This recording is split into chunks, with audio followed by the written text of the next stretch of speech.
You can lose your sense of smell permanently from COVID or a cold.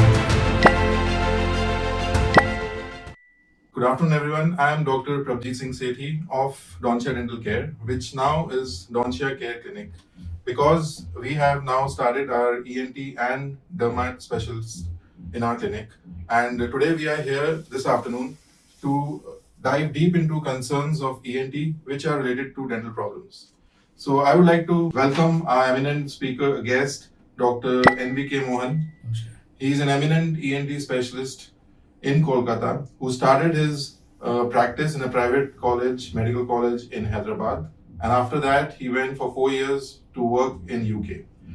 Then he came back to Kolkata and set up an independent ENT unit in Medica Hospital. And in 2020, he started working in CMRI. And I'm proud to announce that now he is associated with Dontia Care Clinics, and we together are treating ENT patients as well as dental patients, because there is a connection between the two, and we will be discussing about that connection after some time. So welcome, Dr. Mohan. Thank you, Dr. Sethi. It's indeed a privilege of mine to be associated with Dontia Care Clinics. So after a long time into my dental practice, it was in 2013 that I realized many patients coming to me with TMD problems, joint problems, having back pain, headaches. And I somewhere felt that there is a connection between our teeth, the way the teeth meet each other, and the ENT problems. Because I used to send them to ENTs, and the ENTs would send them back saying everything is normal with the ears and everything, there's no problem, go back and get it checked with your dentist. Then I started, learning more about occlusion and TMJ problems, and then I found that there is a very deep connection between ENT and TMJ problems. Absolutely. See, quite often we get these patients with, headaches, yeah, and earaches. Yes. So earache, we all know that. Actually, I should explain this to our viewers. See, we call them the 5 T's: the TM joint, that is the temporomandibular joint, that's the joint of the jaw; the teeth, the throat, the tonsils; and the TM, that is the tympanic membrane, that is the eardrum. So pain sensation from all of these areas travels to the brain via the same nerve. Right. So as you know, so sometimes what happens is pain in any of the other regions can be experienced or can be felt by the patient as coming from the ear. So this is what we call rhaphodotalgia. So patients come to us with earache, and then we see that there's nothing there. We look at the teeth, the throat, the tonsils, nothing there. And when we look at the joints, we just press the joint here and then ask them to move the jaws, and then they experience pain. So that's when we know that there is some problem with the temporomandibular joint. This can happen because of the malalignment of the teeth when the patient is closing the jaws. That's malocclusion, as you would say. So those kind of things. And also in young people, especially young ladies, with a lot of stress going on, they can have some psychosomatic problems, that is temporomandibular joint dysfunctions. So that's when we say, okay, fine, this is a temporomandibular joint problem. It's best for our dental colleagues to see them and sort the problem out. Exactly. And also, sometimes they come with pain in this region, intense pain, those are the patients where they probably have more problems with their occlusion. So where there is excessive pressure on the joint, and the muscles that move the jaws, the temporalis muscle, that becomes very tender, and that's when we refer the patients to our dental colleagues. So that was the point in my life when I realized that we are treating dental patients, but there's a lot more. Why not we go into something which is more holistic? Exactly. And we are doing smile makeovers, but we are not looking about the face. We are doing our TMJ things, but we are not correcting the ENT problems. That was the thought which triggered Harleen and me to start something which includes all three together. And this was the point where Dontia Dental Care went and became Dontia Care Clinic. So today we'll be asking you some questions, sir, and we'll be trying to make it very simple so that our viewers can understand the problems, the connection between the dental and the ENT, and many myths about ENT too. Absolutely. So to start with, we'll ask, the question is, can you share an interesting case where the dental issues were mistaken as ENT problems, or ENT oral health, the oral health problem was there? See, interesting case where dental issues were mistaken for ENT problems. See, patient came to me with a sinus pain, complaining of pain in the maxillary sinus in the cheek, and then I looked at him, and then I saw, yes, there is sinusitis. But then when I looked at the mouth, I saw that the upper teeth, the molars, they were very carious. They had caries. Right. Now these are the patients where the infection is probably arising from the tooth, because these teeth, the upper few teeth, they have the roots within the maxillary sinus. Right. So infection in these teeth, especially if it's gone to the root, then that can travel to the sinus and cause sinus problems. Even if I treat the sinusitis, this pain is going to come back. Correct. So that's when you look at the teeth, and then you ask your colleague, Dr. Sethi, can you please sort out the tooth? So then we can then, once the root canal or whatever needs to be done is done, then the treatment of the sinus will be more beneficial. Correct. And long lasting. Right.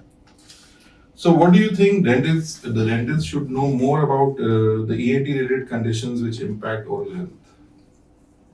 See, most of the times, I mean, we are, we conquer, we see patients, and then we discuss, and then we conquer. But there's one particular situation which I would like to, highlight. Dr. Sethi, I mean, when patient is at rest, when their jaws are closed, sometimes if there is improper alignment, malocclusion, as you would say, the teeth can actually cause friction on the tongue. They can cause injury to the tongue, and these kind of prolonged injuries to the tongue can lead to ulcers, non-healing ulcers, which can later become cancerous. Now, it's not always necessary that the tooth is sharp itself, but because of the malalignment, the tongue is getting injured quite often. So I have had situations where I've had a non-healing ulcer on the tongue. I've sent it to the dentist, and the dentist said, no, all the teeth are fine. There's no sharp tooth, and very rightfully so. I mean, you don't want to take off the enamel, the protective covering of the tooth, in a situation where you don't see an obvious problem. But sometimes you have to realize that because of the way the teeth are aligned, way the jaws are aligned, it can even a non-sharp tooth can still cause injury to the tongue, and that can lead to cancer. So it's a very preventable condition, I would say. So yeah, I would like to add for my viewers and the dental friends that many a times this problem happens when the patient is clenching. When the patient is clenching and they thrust the tongue against the teeth, and we can identify this by asking the patient to protrude the tongue out, and we can see the scalloped borders of the tongue because of the clenching that happens. The pattern of the teeth are on the tongue.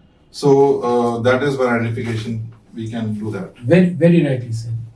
And most of the time what happens is the tongue doesn't get enough space in the lower and the upper arch because of the malalignment of the teeth. Like you rightly said, the teeth reduces or decreases the space in the oral cavity. So in such cases, I would advise to go for alignment of the teeth. These days there are much easier and cosmetic ways to do it by using Invisalign aligners, because you don't have to go for braces or brackets anymore. And the teeth, once aligned, should also take care of the tongue problems. The next question will be, sir, can enlarged tonsils or adenoids in children affect the facial growth and dental arch development? Well, that's a wonderful point you bring out, Dr. Sethi. See, I mean, very often we, especially young children, nowadays we find this problem even more. They've got enlarged tonsils and adenoids, and what that does is, there's obstruction, nasal, obstruction to the airway, and as a result of this, the palate becomes really high, and the front teeth, what we call the premaxilla, the front incisors, upper incisors, they start to protrude, and the teeth start to get splayed away. Yeah. Protrusion of the premaxilla is probably because of a nasal obstruction, and unfortunately, it's not always that the parents realize that the child is snoring because there is an obstruction, and there must be some other issue. Frequent colds, they take it as a sign of as a part of growing up, but it's actually that can actually lead to problems, especially with facial skeletal deformities, developmental issues. So how do you differentiate between TMJ disorders and referred ear pain? The simple thing is, like I said, first of all, we look into the ear, and if we do not see any obvious reason for the pain in the ear. Then we look at the teeth, the throat, the tonsils, and we do an endoscopy to see if there is any ulcer or any other form of infection lower down in the throat that we can't see clinically. And if all of that is fine, and then we just ask the patient to move the jaws, and we just palpate the joints. Yeah. Gently, we just place our fingers, and while they're moving the jaws, if they experience pain, then there must be some issues which is giving rise to the temporomandibular joint problems. Also, quite often, especially elderly people, they have quite a few teeth missing. Mm-hmm. That's when there is more stress on the temporomandibular joints, and they are probably having problems because of that. True. That's when you come in. Right. So what I would like to add in this is, now most of the time we speak of TMJ problem, the TMJ problem, we say the joint is there's a problem in the joint. But I would like to enlighten the viewers that most of the time it is the TMD, it is the muscle and the teeth disorder. The joint is mostly normal. What happens is the imbalance between the occlusion and the muscle closure, and that is mostly a muscle pain. Absolutely. That muscle pain is to be treated, and most of the time the TMJ is normal, and there are many ways to identify and rule out how the TMJ is healthy or not by doing your bimanual manipulation, etc., etc. So there are ways to do that, right? So what ENT conditions can mimic toothaches or jaw pain? One you mentioned about the sinus. Yes, right? yes.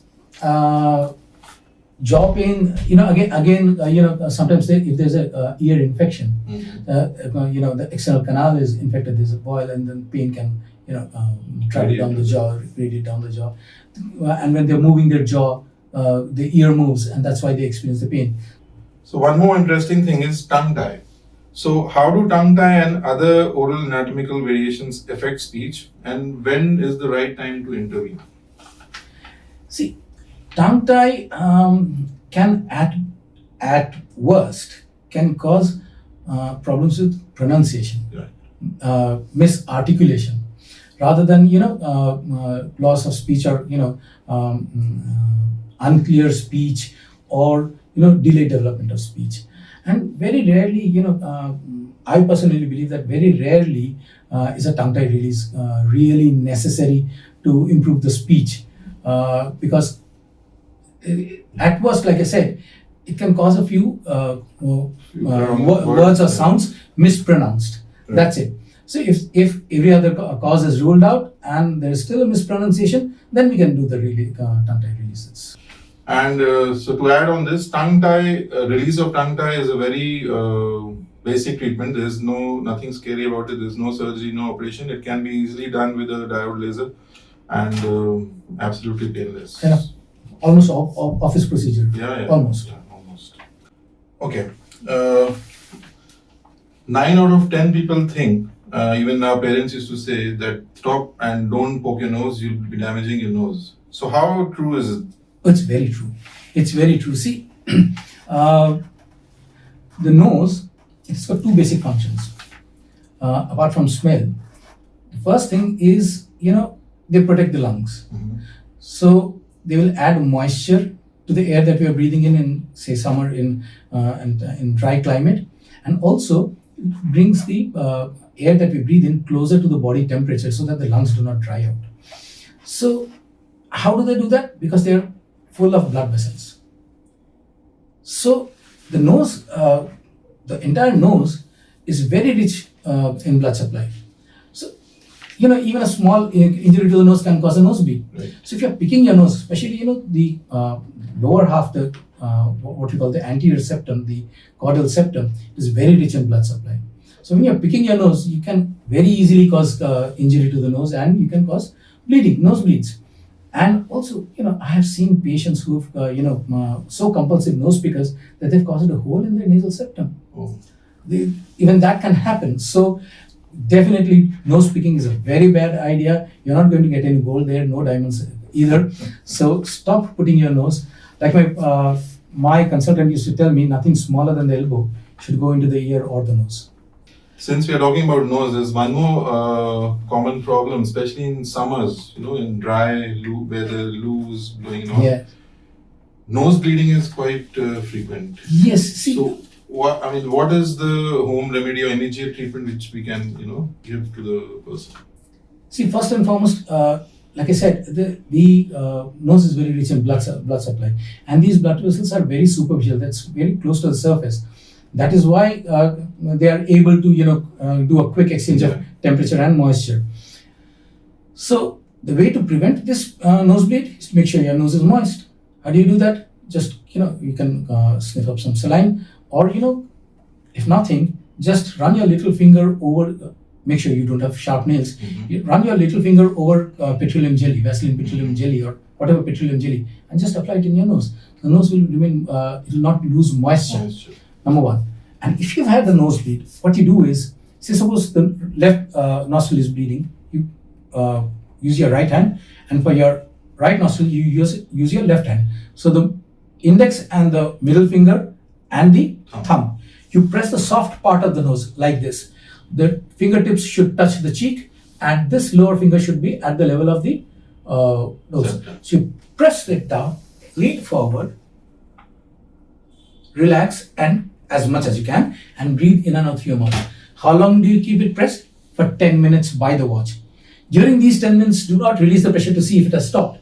So, bleeding time, clotting time, so it's about 7 to 8 minutes. So 10 minutes of constant pressure, most of these nosebleeds will stop.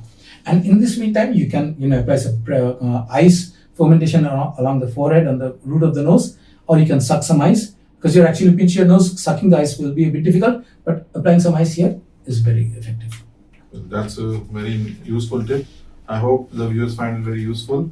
So coming to the next question is, what causes that high-pitched ringing in the ear that comes and goes? Many people, they say that they can hear a ring, but actually others can't. See, this is what we call tinnitus, a high-pitched noise in the ear that is not existing in the environment. When you hear that kind of a noise, it's called tinnitus. It can be high-pitched, it can be low-pitched, it can be roaring tinnitus. These high-pitched noises, they quite often they come from injury to the inner ear, to the sensory apparatus of the inner ear, which helps us hear. Nowadays, these places with loud music, discos, or nightclubs, where they're blaring music, they can cause temporary stunning of the inner ear, and when you come out of this place, you can sometimes hear this kind of a deep ringing noise, high-pitched ringing noise, and that can mean that you are harming your ear. Thumb rule: if you are in a place where you are having to actually raise your voice to be able to hear yourself, your ear is probably already getting damaged. So move out of this place, or use ear protection to help yourself. Also, any kind of hearing loss, especially inner ear related, can give rise to tinnitus. There are many other causes. There can be infections, tumors, lots of other reasons. Let's not go into all of that. It can take the entire evening. Yeah. So since you talked about the inner ear injury, my other next two questions are related to the same thing. One is, there's again a very common practice of cleaning the ear with the earbuds. Second, these days people are using a lot of AirPods and many earplugs with loud volume. So are these two also equally contributing to the damage? Absolutely. So everybody has one such case which is closest to your heart. So any such case which you remember? Dr. Sethi, more than one case, I would say, one section of my patients, which is very close to my heart. I'm very passionate about deafness. That's my area of special expertise. And, I deal with a lot of children who are born deaf. Because, when the child is born, the ear, the size of the ear is that of an adult. The brain has as many nerve cells as the child is going to die with in old age. That is somewhere around 80 billion nerve cells. But the size of the brain is only 1/4. How is it? It is because the nerves are not connected. After the child is born, the brain is actually taking up, input sensation from the nose, the eyes, the ears, the skin, the touch sensation, the taste, all of this, and it's using all of this input from all of these senses to actually grow. And that is why, the connections are found at a rate of 10 lakh connections per second. 10 lakh connections per second. That is the rate at which connections need to form for a child to say Baba, Mama at the age of 1, to even sit at the age of 6 months, to be able to stand with support at the age of 9 months. So that is the kind of brain growth that is required for speech to become a reality. Now, these children, unless we make them hear, they cannot learn to speak. Across the world, now universal hearing screening is the norm, where we test the children at the time of birth whether their hearing is normal or not. It's a very simple test, 1 minute, not at all painful, just like a infrared thermometer nowadays. You put something in the ear, and within a minute we can know whether the inner ear is functioning normally. So, why is it necessary? Because we don't want the brain to miss out on the input from the ear to grow. So when these children come to us, when we do their treatment, some need just hearing aids, some need cochlear implant surgeries. So I remember this child, who I had operated at the age of 1 year 4 months. We diagnosed him at 9 months, but the parents needed to arrange the money. And at age of 1 year 4 months, we did a cochlear implant on him. And then he attended the school interview for school at one of the most prestigious schools in Kolkata. And the teachers started asking, they saw the implant and they started asking the parents the questions. The parents said, no, ask him, he'll answer. So he answered everything. And the teacher asked him, what is this color? They showed him a bottle, his water bottle. He said, green. And then she showed a water bottle on her table. He said, what is this color? He said, purple. And he looks at his mother and said, Amar kache purple nahi. So, and this child stood second in the entrance exam. Oh. He's doing fantastically well in school. He's a very bright kid who dreams of being a pilot, and I'm sure he will become a good pilot, because nothing can stop these children. So, seeing these children grow up into confident adults. This is another kid who we implanted at a young age. She's now working in the income tax department, staying all by herself, going out on holidays and making Instagram reels and stories on Facebook. She's leading a normal life, a happy life, a fulfilling life. So this joy of seeing these children, flourish in life and come up in life, this is something that money cannot buy. So this is something very close to my heart. So I always feel very strongly about this. Sometimes I've had patients who've complained of tooth problems after a flight. How does when does that happen? I'm curious. Many times when a tooth decay, a patient having a decay which is reached almost the nerve inside the pulp, that in the intrapulpal pressure gets affected when we take off or land, and that is the sudden change in the pressure inside causes that pain. So this generally happens in patients who have very prolonged decayed teeth and who are not, maybe popping painkillers and avoiding going to the dentist. Yes. So in such cases, that pains become very severe. So again, it's a matter of the air pressure. Air pressure. So however pressurized the modern aircrafts are, they're not fully foolproof. Yeah, right. foolproof. Exactly. That's the thing. So one more point I just remember is when we were talking about the ear wax, we are not going to clean it. Definitely, I am not going to clean it. So how often should I go to the ENT? How often should I come to you and get my ear checked and cleaned? See, most people do not need that. Right. Most ears will clean themselves. Okay. Only some people, people who have frequent colds, they have a tendency to more wax production. Mm-hmm. Children who do not chew their food. Mm-hmm. People, children looking at the TV or at the mobile, iPad and eating, they're just swallowing. They're not chewing their food. So that is another problem. Some people have hairy ears, so the egress of the wax is affected, and if they have got narrow canals. So these are the people who would require regular checkups. But per se, No. You don't need regular checkups if you do not have, if you've got wide canals and you don't have a tendency to wax buildup. You don't need regular checkups for the wax. Okay, so let's come to the round of some mythbusters. Okay. Sure. So I'll say I just mentioned the common belief which people have. You just need to say true or false, right? So loud music through earphone causes permanent hearing loss. It does. Yes. Sinus infection always need antibiotics.